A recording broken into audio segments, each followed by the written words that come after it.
As you can see, it has snowed this morning, so there's snow on the ground in PA. And it's time for the UFC, my UFC 322 predictions for the main card. I did pretty good at UFC 322. Oh, I mean, I guess I did okay. I think I went 5-3 on UFC 322. I did pick Della Maddalena, and I did pick Sean Brady, which both those guys kind of got dominated, but every other fight on that card I got right. So we'll see how I do on this one. This is actually not a bad card. It sucks that Merab is headlining it, but you got to give Merab his flowers because he's going for his 4th title defense this year. You got Joshua Van versus Pantoja. That should be a good fight. So yeah, let's just get into it. First fight on the main card is Jan Blachowicz versus Bogdan Guskov. I'm picking Jan Blachowicz. I don't rate Bogdan Guskov very highly. The guy looks like an orc. He fights like a fucking orc. He has his hands low like this, and he just swings like a maniac. And he has serious power. I mean, he could fuck you up, definitely. Could fuck me up. But I think Jan Blachowicz is very good. And I think if you're picking Guskov, you're just picking him because Blachowicz is old. Like, you're picking Guskov because Blachowicz is 42, and you're going to say, oh, well, he's washed. He's like, he doesn't know what he's doing. Well, I guess it's not he doesn't know what he's doing, but it's just like, oh, he's old. But he fought Carlos Ulberg like 9 months ago, and I thought that he won that fight. And I think Carlos Ulberg is a much better striker than Bogdan Guskov. Like I said, Bogdan Guskov just has his hands low. He doesn't even protect his face. Like, I could honestly see Jan Blachowicz just KOing him with a straight right hand as he's like blitzing in. I think Jan could take him down pretty easily, but I don't think he would want to grapple in this fight because he's going to get tired from grappling. He's like 42. But I think Jan is going to win because I think he's just better. I think he's better all around. He's only lost to the best. He lost to Alex Pereira, which it's debatable if he even lost that. And if he did lose to Carlos Ulberg and Alex Pereira, he barely lost to them.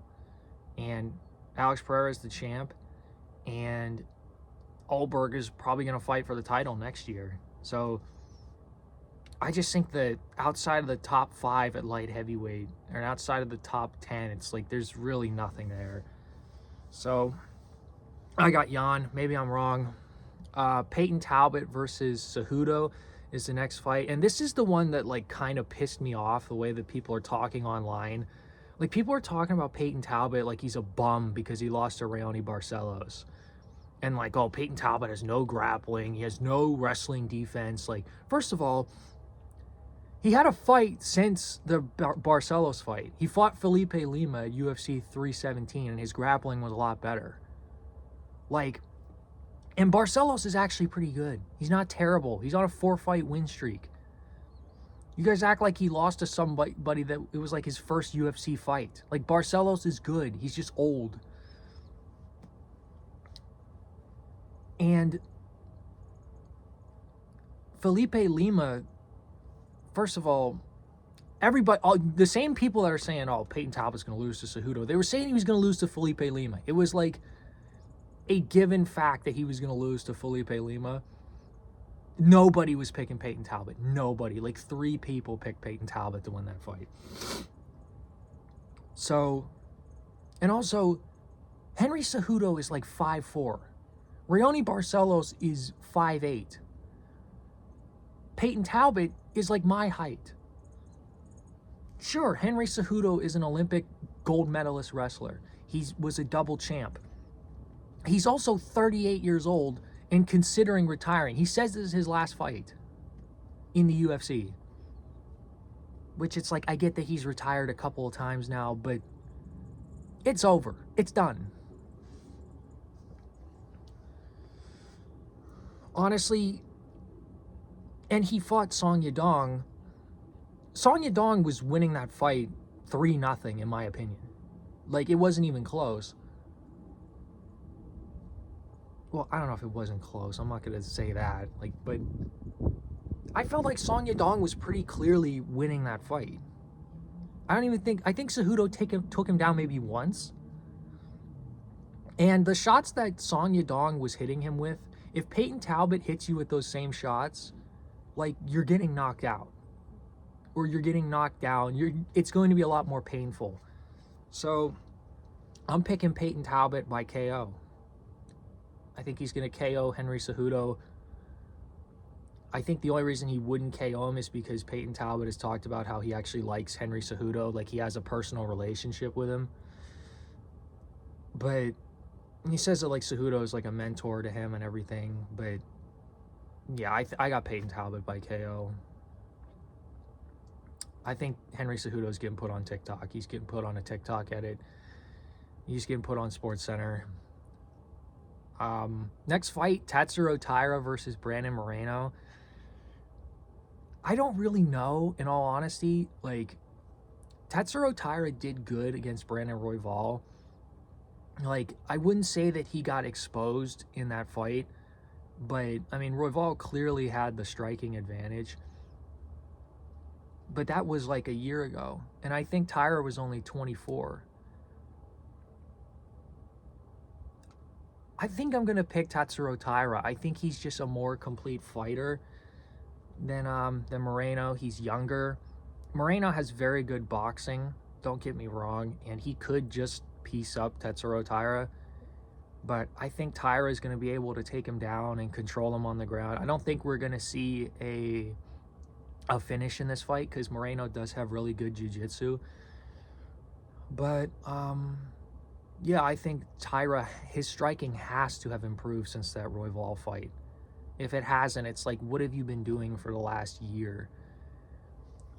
Yeah, I got Tatsuro Taira by decision. Next fight, we got Joshua Van versus Alexandre Pantoja. And I've gone back and forth on this fight a lot. Like, I've gone back and forth on this fight multiple times today. I've gone back and forth on this. I feel like I gotta pick Pantoja.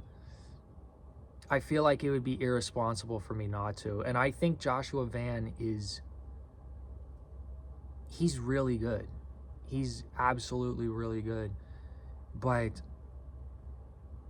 I just think if Pantoja takes him to the ground, there's not much that Joshua Van's going to be able to do. And when a guy has that crazy of an advantage, when it comes to one aspect of the game, he's going to exploit it.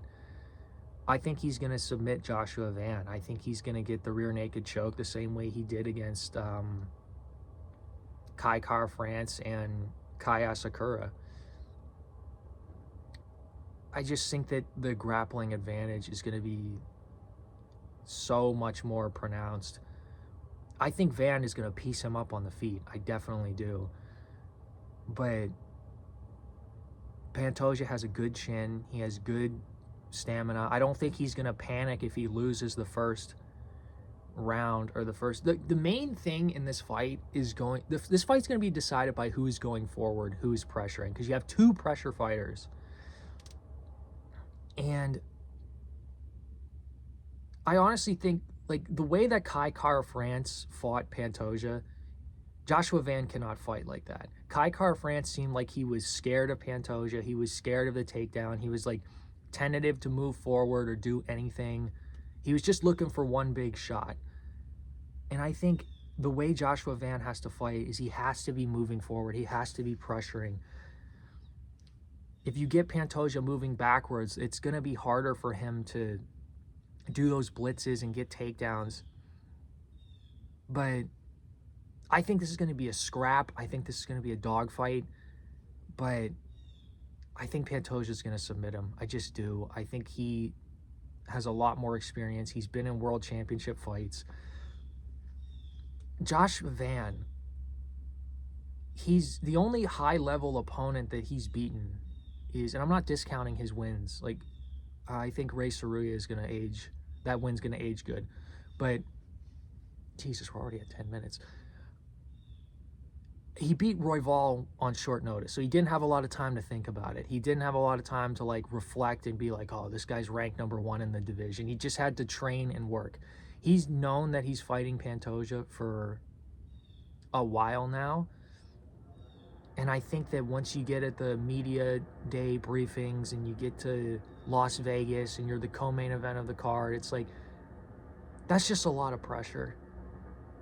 And you're fighting a guy that is pound for pound a top 5 fighter in the world. I gotta pick Pantoja. I want Joshua Van to win badly. I'll be very happy if he wins, but I gotta pick Pantoja. And the main event, I'm picking Merab, so I'll see you guys. No. It's just, Jan got 50-45 in the first fight. And people will say, oh, well, Peter Yan was hurt. Sure. Merab has improved since that fight. His striking is better. He's more confident now. He's on a roll. He's fought 3 times this year. I think he might even finish him, in all honesty. It's just, I'm not going to overthink it. I'm not going to be like, oh, Jan's going to be able to get the underhooks, and he's going to push off the wall, and he's going to, like... We've seen Peter Yan lose a good bit. The only guys that he's beaten in this 3-fight win streak are strikers. He's beat Song Yadong. He's beat Davison Figueiredo. He's beat Marcus McGee. Those guys are not wrestlers. Maybe Song Yadong shot a takedown or 2 in those fights. It is completely different when you're fighting Merab. He's a different human being. He's not like us. And I think he's going to get his 4th title defense this year. And then I think they're going to probably promote Pantoja versus Merab. I think that's going to be the next fight. And I think that'll happen probably early next year. But let me know what you guys think. Who do you think's going to win? Who are your predictions? I honestly, the next card, UFC 324, is so stacked. That card is more stacked than UFC 300. I've got to make a video on that. But yeah, that's all I got. Those are my predictions. Have a good day.